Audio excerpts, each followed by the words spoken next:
K7 royal pass week 6 mission வந்து first eight கிட்ட ஒரு 10 டைம்ஸ் கிளாசிக் மேட்ச்சில் யூஸ் பண்ணால் முடிஞ்சிடும். அப்புறம் வந்து கில்லி சூட் 1 டைம் பிக்கப் பண்ணால் முடிஞ்சிடும்.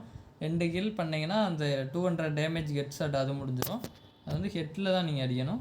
அப்புறம் வந்து ஸ்பெண்ட் 100 மினிட்ஸ் இன் மேட்ச் 100 மினிட்ஸ் மேட்ச் ஸ்பெண்ட் பண்ணிங்கன்னா முடிஞ்சிடும்.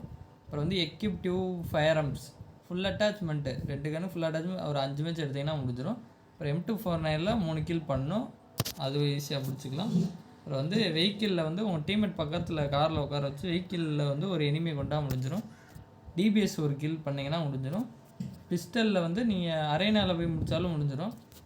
அப்புறம் வந்து லாகின் 3 days இது வந்து ஆட்டோமேட்டிக்காக முடிஞ்சிடும் லாகின் பண்ணாலே. அப்புறம் M762 ஒரு கில் பண்ணிங்கன்னா முடிஞ்சிடும். 5 கில் அரேனாவில் பண்ணிங்கன்னா அந்த 500 டேமேஜ் இது மிஷின் முடிஞ்சிடும். அப்புறம் ரெஸ்கியூ டீம்மேட் வந்து 1 டைம் கிளாசிக் முடிச்சு அது வந்து ரிவைவ் பண்ணுறான், ஏன்னா 1 டைம் முடிஞ்சிடும்.